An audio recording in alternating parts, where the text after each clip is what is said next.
Assalamu alaikum shabab! I want you to be loud. I want you to be proud. It's time to be brave. Are you ready?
Brave Combat Federation returns to Europe with yet another groundbreaking fight card. Brave CF51, The Future is Here will be hosted in association with Rukh Sport Management and will once again establish Brave CF as a leading organization in the continent. In the main event of the evening, former Brave CF lightweight champion of the world, Lucas Mineiro Martins takes on rising German star Marcel Grebinski. In the co-main event, undefeated superstar Denis Meyer will represent Belarus as he takes on Kazakhstan's own Rinat Sakinte. Also set for an amazing night of fights are some of the best athletes from more than 10 different countries. Brave CF51, The Future is Here, in association with RSM, live from Minsk, Belarus.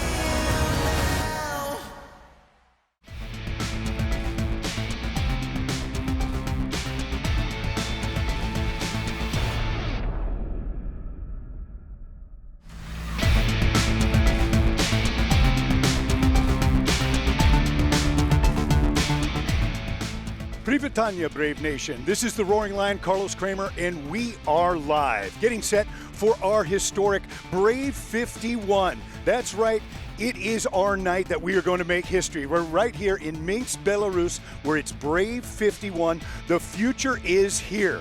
I have alongside of me, as always, the best broadcast team in sports, Irish Thunder Phil Campbell, and the OG of mixed martial arts, Kirik Jenness.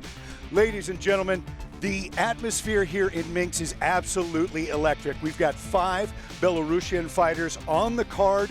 We've got Valentina Shevchenko in the crowd. It is going to be an incredible night for us all. Phil, tell us the meaning of how important this is to the great country of Belarus to have such a phenomenal card showcasing to the entire world their heart and soul and warrior spirit.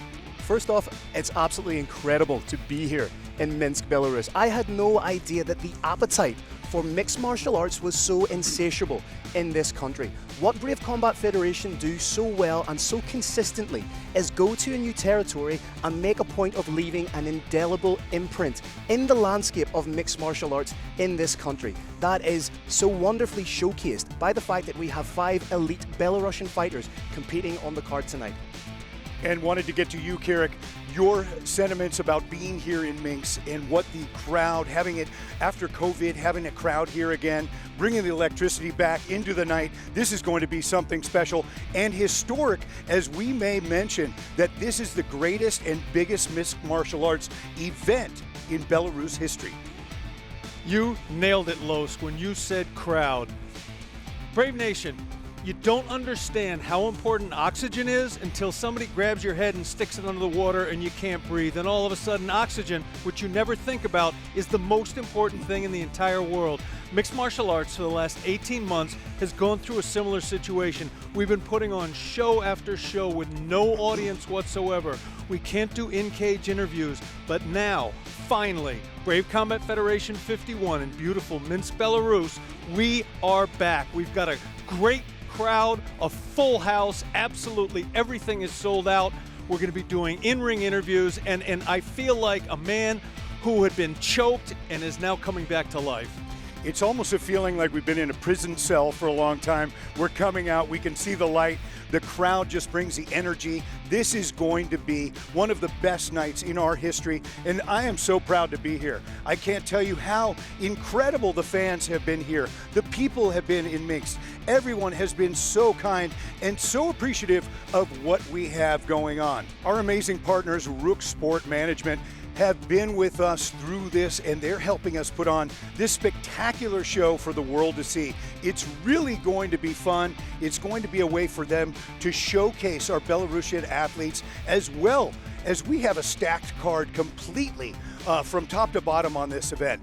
We have, starting with our main event, Lucas Miniero Martins, a former Brave Combat Federation lightweight champion of the world, who is hungry, determined, focused, and ready to take on Germany's own Marcel Grabinski. 21-6 is Grabinski. Lucas Miniero, 20-5. Phil, this is going to be an absolute war for the people to enjoy. This fight is absolutely huge, and again, like so many fights, has serious title implications and showcases just how deep the Brave Combat Federation lightweight division truly is. Lucas Martins, as you've alluded to, the former champion, brings with him that 20-5 record. 17 finishes in his career. Also 34-2 as a professional kickboxer. But then on the other end of the spectrum, you have Marcel Grabinski, 21-6 with 15 finishes. What I love about this fight, there's a little bit of needle going on. Marcel Grabinski has said in the most chilled out, stoic German fashion, I am a better grappler, I am a better striker. You do not say that to a Brazilian. This has lit a fire under the former champion. Kirik, something I want to ask you. The fact that Lucas Miniero hasn't fought in 23 months, is that going to be a major factor? Having to go through that cut again, having to put his body through that type of turmoil after not having done it for so long, what kind of an impact will that have? There's a positive and a negative impact to it. First, and you have to be honest and straightforward about it, ring rust is real. It's absolutely a real thing. If you take too long off, absolutely you're going to come back just a little bit rusty. Good news is you can bang that rust out in just a minute or two. First minute or two, you may be a little bit compromised, but there is no way to duplicate what happens in a ring in training. Until it actually starts to happen, your body cannot be completely ready for it. Now, there's a good side to ring rust too, and that good side is injuries. It's axiomatic in this sport. Everybody fights hurt. All fighters fight hurt. When you see somebody step in the Brave Combat Federation cage, they're hurt. They've been hurt in training. They're limping when they're not in here. But when you take off 2 years, all those little nagging injuries, the tweaks in the back, the pain in the shoulders, the neck from getting stepped, they all go away. And so there's a chance we're going to see actually a better Miniero. So both of these guys have been talking a lot of smack to each other. It's very entertaining for us as fans and as analysts and people that actually love the sport with all of our heart and soul. But there has been a lot of just digs thrown in. We talked about, it was brought up, Germany versus Brazil in football, how Germany beat Brazil. That got under Lucas Mineiro Martin's skin. Then, for, like you said, Grabinski telling a Brazilian that he's better on the ground was shocking to Lucas. It was amazing to see his face. Personally, I have never seen Lucas Mineiro look more hungry, focused, and determined, and I don't feel that ring rust is going to be a factor. Phil, what do you expect to go down in this fight? Quite honestly, I'm expecting fireworks. I know that's a cliche, but genuinely, both these guys cannot wait to get their hands on one another, to let those fists fly, to let those exchanges go. If the weigh-ins yesterday were anything to go by, Mohammed Shahid literally had to wedge his way between these fighters to separate them from one another. And even when you were interviewing Marcel Grabinski, asking about his thoughts for the fight, Lucas Mineiro was standing to the side. He was shadow boxing, he was moving, he was ready to go. He was doing everything he could to try and instill in his opponent that he will be in a dogfight. We have an incredible co-main event for our audience as well. This is going to be absolutely amazing. We've got a Belarusian hero, Denis Magar, going in the co-main event in front of his home crowd, in front of his home nation, and he is going against Rinat Sagintai. And I'll tell you what, Sagintai is a very tough fighter, both undefeated, and this is going to be a war that's going to leave one of them with a loss. Phil, how do you see this going down? Denis Magar, of course, coming in with that 7-0 record with 6 finishes. Sagintai is coming in with a 9-0 record. 100% of his wins have come by finish. Personally, the pressure here is on Denis, the Belarusian fighter, fighting in the co-main event slot. All eyes are quite literally on him. Rinat can go in there, upset the apple cart, and perhaps come away with the biggest win of his mixed martial arts career. But in fighting Denis, he is fighting the toughest opponent of his mixed martial arts career. So you have that wonderful blend of the expectation from the audience, what the Belarusian people want. That can weigh heavy on a fighter and can affect their psychological preparations. The Belarusian fans have been loud, they've been proud, they've been so excited and just ready to showcase their talents for the world to see. It's like Andrei Orlovsky is back here again, and it's bringing that renewed flavor and giving these guys the platform, the respect, and the admiration and the coverage that they deserve worldwide. And that's what Brave Combat Federation is all about. I need to add that the entire reason that we are here is because of His Royal Highness, Sheikh Khalid bin Hamad Al Khalifa, the man whose vision has turned and support Brave Combat Federation into the fastest growing global promotion in the world. And our president, the Hawk Mohammed Shahid, is a man who leads the way and carries out His Highness's vision. It's been fantastic. Kirik, in this co-main event, this is going to be something special for the fans. Win or lose, whoever gets that victory is going to be propelled in his career, but the loser could also be propelled in his career based on how he performs. Absolutely true. The great boxing champion Jack Dempsey told one of his biographers, he said, "Tell them everything I know I learned from the losses. This is mixed martial arts. It's a real fight. It's not professional wrestling. You'll learn a lot when you lose, but the reason you want to learn a lot is to win. So it's absolutely better to win." Adding to what you said, Carlos, this organization, Brave Combat Federation, is we're all fighters. Mohammed Shahid, fighter. Everybody's a fighter. Shahid is a hands-on matchmaker. He's very ably assisted by Gustavo Firmino. But matchmaking is an incredible skill. In this co-main event, the opponent for Magar is not the first, not the second. He's the third one they had because, of course, I'm from the United States. We're slowly getting through the pandemic. They're doing an incredible job here in Belarus getting through the pandemic, but this is a global company, and there's lots of areas of the world where that's not the case. We're still getting fights ended because of this pandemic that we're all still suffering through to varying extents. So I just wanted to give the Hawk a big shout out for doing this matchmaking. People don't understand in mixed martial arts how vitally important matchmaking is. You identify fighters when they're very young, you bring them along, but just as important, you can have a great roster, tremendous fighters, but if you put them together wrong, you don't get tremendous fights. This one was put together not just right, but perfectly, and it's going to be a tremendous fight. We are stacked from head to toe in this card, and the big winner is you, Brave Nation, once again for Brave CF 51. We're going to go to another battle here and get your opinions on this. We have Elias de June going against Sam Patterson. Elias at 18-6 going against Patterson 6-1-1. Patterson has been on an absolute tear. His confidence is at an all-time high. June, same way. A very experienced fighter. Don't overlook this man. He is dangerous. What a war do we expect here, Phil? I am so pumped for this fight. This fight could headline any other card, but it shows the depth and quality of this particular card right here in Minsk, Belarus, that these guys are a feature bout, not the co-main and not the main. Sam Patterson, as you rightly say, has been on an absolute tear. 6 fights unbeaten, and every time we see Sam Patterson inside the Brave cage, inside the Brave arena, we are seeing a new development. It is so humbling as an analyst and commentator to watch the evolution of a fighter. He's really grown into himself, grown into his body. His striking was on another level against Cian Cowley. He showed just how well he could adapt against a former ISKA champion. His jab was picture perfect on the night. His straight right is sumptuous. His kicks, the range he can establish is absolutely mesmerizing. He will need to be on top form with his striking to keep Elias Jarun at the end of those punches. Constant lateral movement. He cannot let Jarun get close to him, close the distance. Because if we have a little bit of a look at the record of Elias Jarun, as you said, 18-6, 12 wins by finish, 10 by submission. 8 of those submission wins are by guillotine. The irony of a Frenchman winning 8 times by guillotine is not lost on us, Carlos. It's amazing. We love it. We respect it. And that is a great reason, again, that we are having this stacked card head to toe. Sam Patterson has been always a favorite of yours, Kirik. You've seen him evolve from day one. We've seen the growth, the potential.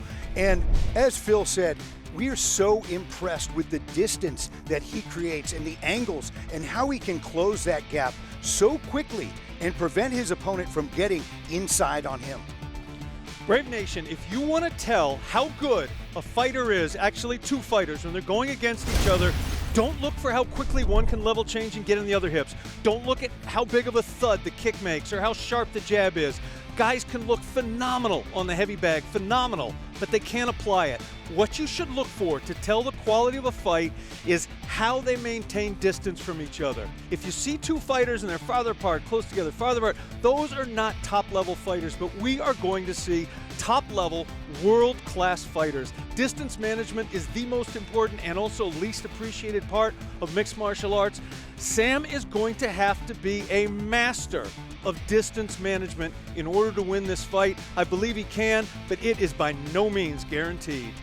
We have other battles that we've got to hit on this card. One of our best cards in our history of our promotion. It has been an absolute pleasure to be here once again. We've got hometown hero Vadim Kutsi, 15-1, right here from Belarus. Another man and another local hero fighting on this card, and he is going against the tough Daniyar Abdibayev. And I'll tell you what, this is going to be a classic battle that the world is going to enjoy. What are your thoughts on this fight? Again, incredibly excited for this fight. The local fighter, Vadim Kutsi, some have called him the Belarusian Degi Larkin because he is also a very, very good referee. So Degi Larkin might want to be watching out in case Kutsi sneaking up to try and do a little bit of work there. The Bandit. That's the one. But Vadim Kutsi is in his own right a fantastic fighter. As you said, 15-1, 11 finishes, currently riding an 8-fight win streak.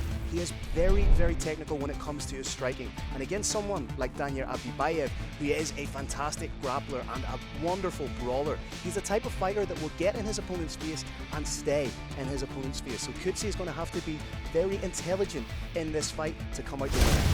We have as well on this card, I mean, the hits keep coming with the big names that we have. I'm excited as well to see Mohamed Mokaev on this card as well. The young phenom, the most decorated, hottest prospect in mixed martial arts today. 28-0, ladies and gentlemen of Brave Nation. 23-0 as an amateur, 2 IMF World titles, and 5-0 as a pro. That's 28 victories in a row. That is folklore status. He's going to need all of that. And he was tested by Abdul Hussein the last fight, and he's coming from an incredible KHK camp, the best team in sports right now, hands down, led by the coach Eldar Eldarov. And he is just a magician for getting his fighters ready, getting them battle tested and battle ready. What do you expect from the great Muhammad Mokaev in this fight? First off, you've mentioned Eldar Eldarov there. Yesterday was his birthday, so we just want to give a shout out and say happy birthday to Eldar Eldarov. Back to Mokaev, as you've alluded to, he is the most talked about fighter in the history of the young sport of mixed martial arts. At only 20 years old, he has compiled that 5-0 professional record. As you say, tested heavily in his last fight. He is a fantastic striker. He is a fantastic wrestler, a multiple-time British national wrestling champion, a 2-weight British champion at amateur. And it won't be long before we're talking about this young man in the title picture. Kirik, you've been impressed with Mokaev since day one. This man is only 20 years old, as we said, but he carries himself like a seasoned pro, like he's 30, 32 years old, in the prime of his career. The scary thing about the Punisher is he hasn't even reached his physical prime. He hasn't reached his prime in mixed martial arts. He's still growing, still developing. What have you been most impressed about with the Punisher's skills? It's not his skills, it's his character that impresses me the most. You've seen him fight, Brave Nation. You know what an incredible fighter is. He's an even better human being than that. But, and this is a big but, you see that number. He's won 28 fights in a row. It means whoever he's going to be fighting, even if the guy has a great record like 5-1, is not going to be able to win this. That's not true. Going back to the birth of this sport, 1993, about a year, Royce Gracie won 11 fights in a row.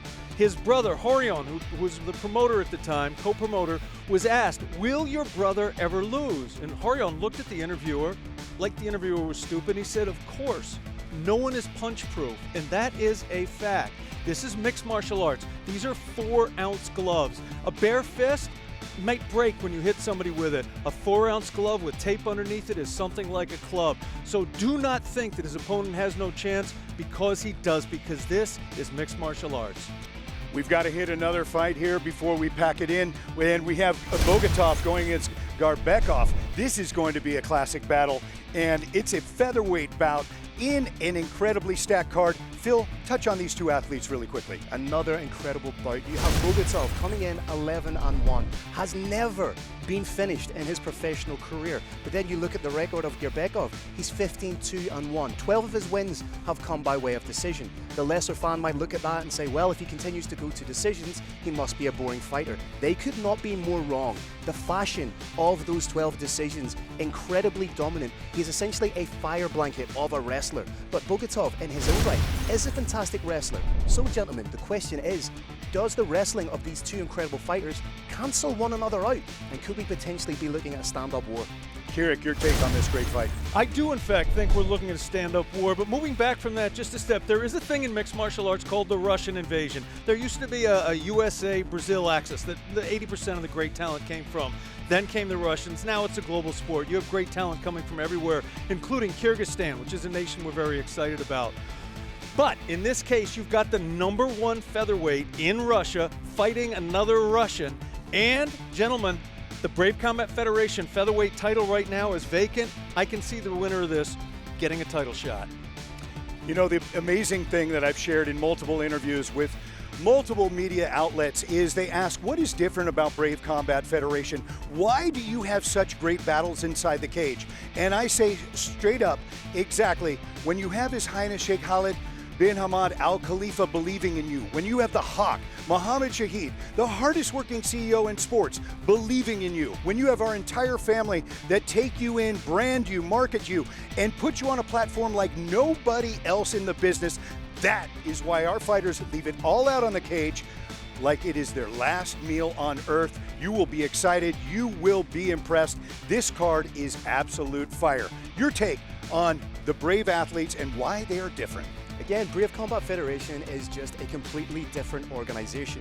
It is an organization for fighters, by fighters. We've all stepped into the cage. We've all fought ourselves in some capacity. We all train in some capacity. Therefore, we can empathize with the plight of the fighter. And I think being able to empathize and know what a fighter's going through makes it so much more easier for the fighters to rely on the organization. But tonight, we are going to see the fruits of the labor of those fighters inside the Brave Arena. And we have an incredible new friend. I mentioned her before, the champ, Valentina Shevchenko.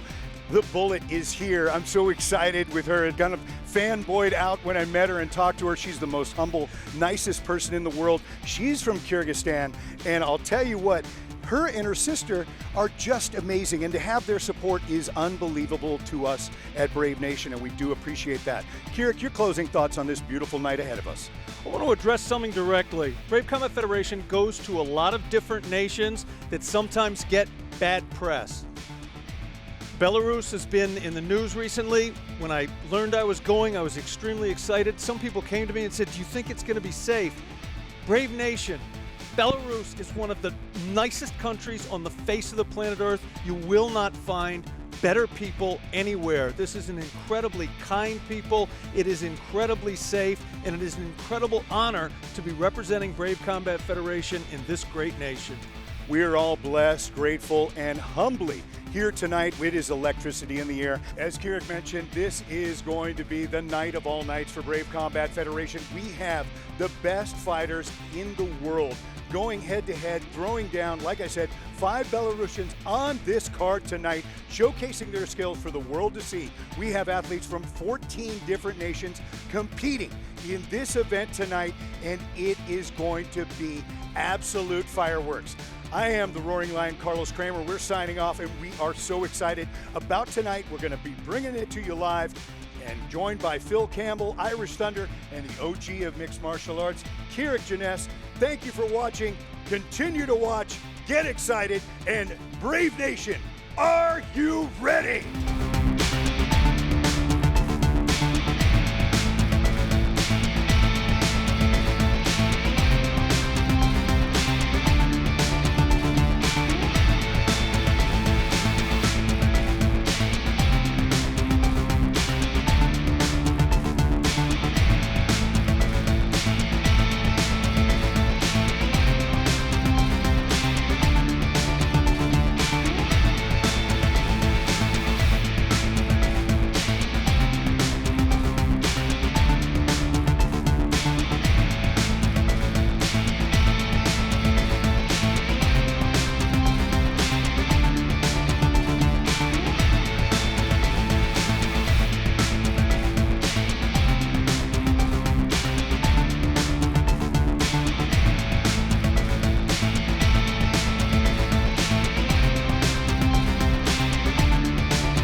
It is time for Lucas Martins to show the world that there is still enough firepower left for a comeback. A chance to shock the world. Monero has said, I will not be taken down, and I think whether that happens or doesn't will be telling in the outcome of this fight. In front of him stands a rising star. Marcel Grabinski is the face of a new generation of European warriors and is hungry for glory. But now he's switching stances, mixing it up on his opponent. Grabinski coming in with a huge European reputation, seeing if he can make that step up and break through to the next level on the global stage. If Lucas and his team cannot defend against this European fireball, Marcel could be the final nail in the coffin for the former world champion. Find out who comes out on top in this epic battle.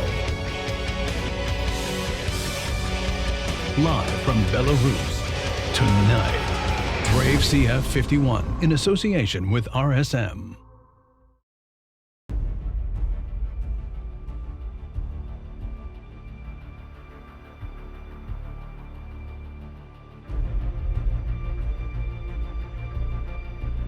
A man's vision, determination, inspired a generation. It gave a new dream for the youth of his homeland. It created a groundbreaking revolution in the sports. When a vision is strongest, nothing can stop its far-reaching impact. And the vision was 3 powerful letters: KHK. And today, his vision is far-reaching. The valor and pride of his homeland is far-reaching. Today, his vision is defining the future of a new generation. A generation of heroes and of gladiators. Today is the day of hope for the hopeless. The day KHK will inspire the souls to fight back, irrespective of what they are and who they are. Many will emerge as heroes. This will be a new era of true heroes and gladiators. When he stood in the front and led them, they called him the Prince of Gladiators and Heroes.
In 2016, a vision revolutionized mixed martial arts in the Middle East.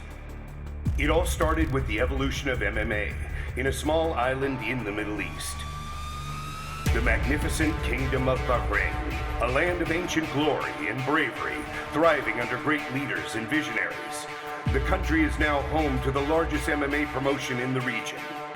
Brave Combat Federation. And the kingdom became the first ever country outside of the United States that featured the IMF World Championships. His Highness Sheikh Khalid bin Hamad Al Khalifa and his true warrior spirit envisioned the growth of MMA in the region. He believed in the glory of the sport of mixed martial arts and facilitated the best MMA facility in the land. Along with brave President the Hawk, Mohammed Shahid, in the shortest span of time, we grew stronger. We grew bigger. This is the story of the fastest growing MMA promotion in the world. This is the story of Brave Combat Federation.